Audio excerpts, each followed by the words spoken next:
करवा चौथ व्रत कथा। एक साहूकार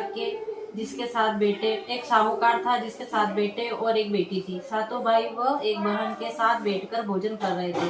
एक दिन कार्तिक की चौथ का व्रत आया तो भाई बोला कि बहन आओ भोजन करें। बहन बोली कि आज करवा चौथ का व्रत है, चांद उगने पर ही खाऊंगी। तब भाइयों ने सोचा कि चांद उगने तक बहन भूखी रहेगी, तो एक भाई ने दिया जलाया, दूसरे भाई ने छलनी लेकर उसे ढका और नकली चांद दिखाकर बहन से कहने लगे कि चल चांद उग आया है, अर्घ दे ले। बहन अपनी भाभीियों से कहने लगी कि चलो अर्घ दे दो। भाभियां बोली तुम्हारा चांद उगा होगा,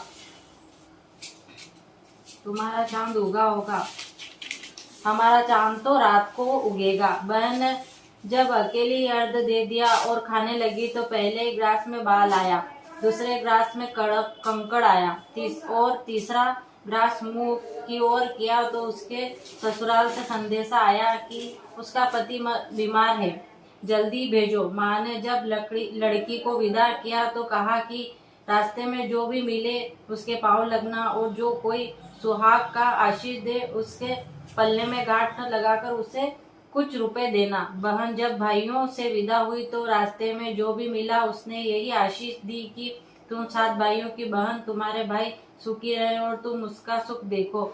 सुहाग का आशीष किसी ने भी नहीं दिया।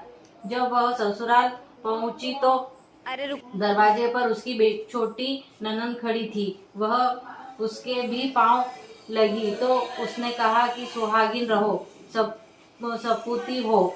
तो उसने यह सुनकर पल्ले में गांठ बांधी और ननंद को सोने का सिक्का दिया।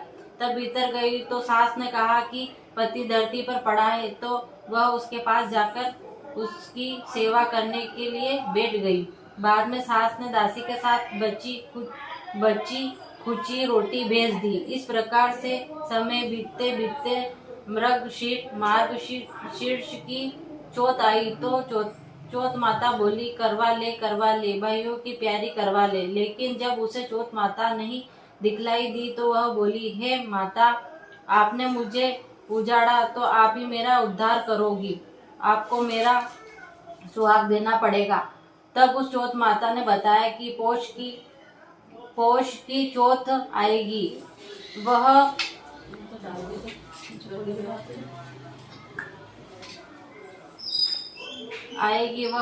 मेरे से बड़ी है, उसे ही सब कहना, वही तुम्हारा सुहाग वापस देगी।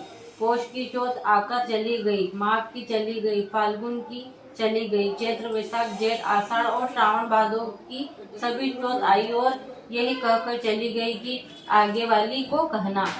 असोज की चौथ आई तो उसने बताया कि तुम पर कार्तिक की चौथ नाराज है, उसी ने तुम्हारा सुहाग लिया है, वही वापस कर सकती है, वही आएगी तो पांव पकड़कर विनती करना। यह बताकर वह भी चली गई। जब कार्तिक की चौथ आई तो वह गुस्से से बोली, भाइयों की प्यारी करवा ले, दिन में चांद उगाने वाली करवा ले, व्रत खंडन करने वाली करवा ले, भूखी करवा ले। तो यह सुनकर वह चौथ माता को देखकर उसके पांव पकड़ कर गिड़गिड़ाने लगी, हे चौथ माता, मेरा सुहाग तुम्हारे हाथों में है, आप ही मुझे सुहागन करें। तो माता बोली, पापीन हत्यारिन, मेरे पांव पकड़कर क्यों बैठ गई? तब वह बोली कि जो मुझसे भूल हुई उसे क्षमा कर दो, अब भूल नहीं करूंगी। तो चौथ माता ने प्रसन्न होकर आंखों से काजल, नाखूनों में से मेहंदी और टीके में से रोली लेकर छोटी उंगली से उसके आदमी पर छींटा दिया तो वह उठकर बैठ गया और बोला कि आज मैं बहुत सोया। वह बोली, क्या सोए? मुझे तो 12 महीने हो गए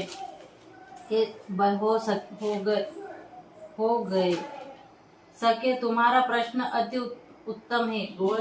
भाई अरे रुक, पन्नो को लागी रो का तो पाँच बीच में भी क्या कटी क्या सो लागी रो मन कटी है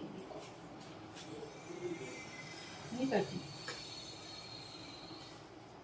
वीडियो में शूटिंग में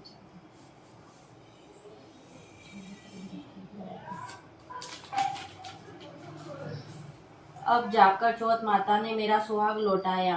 तब उसने कहा कि जल्दी से माता का पूजन करो। जब चौथ की कहानी सुनी, करवा का पूजन किया तो प्रसाद खाकर दोनों पति पत्नी चौपड़ खेलते बैठ गए। नीचे से दासी आई, उसने उन दोनों को चौपड़ पासे से खेलते देखा तो उसने सासू जी को जाकर बताया। तब से सारे गांव में यह बात प्रसिद्ध हो गई कि सब स्त्रियां चौथ का व्रत करें तो सुहाग अटल रहेगा। जिस तरह से साहूकार की बेटी का सुहाग दिया, उसी तरह चौथ माता सबको सुहागिन रखे। यही करवा चौथ के उपवास की सनातन महिमा है।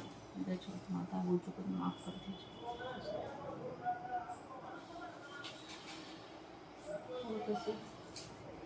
गजानन जी की कई बात तू खरीद यार, अरे हमारे